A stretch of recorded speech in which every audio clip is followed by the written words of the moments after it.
This is not audible. Pratt Audio Productions presents Parker Reads a Thing. U.S. Air Power by Bill Yene. Read to you by Parker Snyder. Floating lazily through the sky like an airliner being followed by a friendly flying saucer, the Boeing E3-Sentry is actually one of the most sophisticated airborne command posts ever devised. A handful of them could control operations throughout the entirety of Europe. During the Vietnam War, the U.S. Air Force flew its college-eye EC-121Qs and the remarkable Igloo White EC-121R Batcats over Laos and the Gulf of Tonkin, and had great success in controlling and directing air operations against North Vietnam.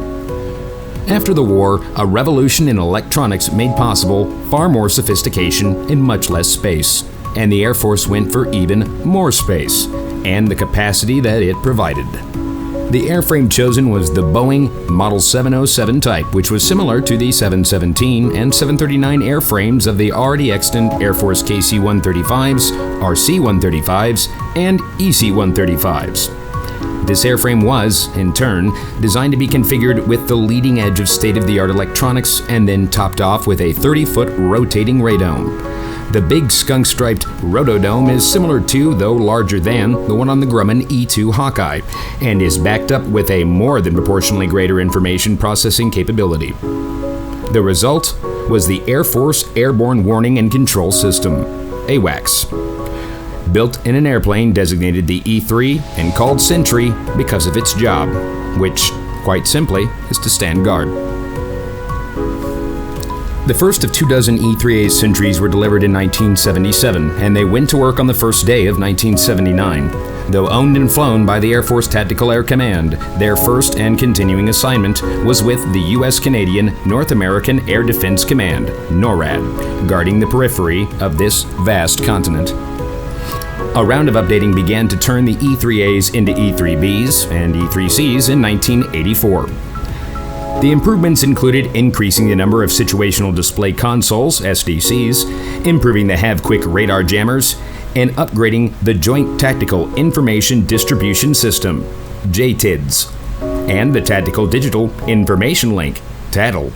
When TADL tattles, the crew members at the SDC listen, and the more clearly they hear, the safer everyone is. As the world discovered when an Iranian airliner was shot down by mistake in the Persian Gulf in July of 1988, battlefield electronics are only as good as the people who operate them, and decisions are only as good as the precision of the information upon which they are based. This makes IFF, Identification Friend or Foe Recognition, a vital part of the AWACS's chore, a chore that is made all that much harder by the theaters in which the E3 must operate. North America has some of the heaviest concentrations of air traffic anywhere, although the areas of concern to TAC and NORAD are on the periphery where traffic is lighter. In Europe, however, things are vastly more complex. Here we find the air forces and airlines of 24 nations divided almost arbitrarily down the center in the heart of the thickest morass of air traffic on Earth. To complicate matters, commercial flights can cross the line at certain points, but military flights can't cross anywhere. How do you know whether the radar blip that crossed at the wrong point is an airliner off course or a bad guy? It's not easy, but the Sentry can do it. It has to. Most of the world's E3s operate in Europe. NATO owns 18 of them. Both Britain and France have them on order, and the United States Air Force always has some of its Sentries on hand. In a time of war, these planes would have to form an interlocking yet non-interfering network of command posts that could manage the hundreds of NATO warplanes that would be airborne at any given time. These in turn would have to be distinguished from enemy and neutral aircraft. The bad guys might be trying to look like good guys, and the neutral aircraft might be flying pretty erratic patterns, panicking and trying not to get hit. On the other hand, there might be some bad guys pretending to be neutral, hoping that the good guys think twice before pulling the trigger. In any case, the situation at the display consoles aboard an E3 during the opening day of World War III would resemble the floor of the New York Stock Exchange on Black Monday. Powered by 4 Pratt & Whitney TF-33 PW100-100A turbofans producing 21,000 pounds of thrust, the Boeing E3-Sentry wingspan comes in at 145 feet 9 inches. It is 152 feet 11 inches in length and stands at 41 feet 9 inches tall.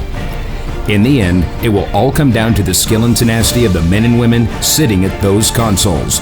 Tools change and tools evolve, but in the high-tech bullpen of the Sentry, the human quotient is the bottom line, not unlike the Planet Marathon or the Flanders Field. The Boeing E3-Sentry AWACS.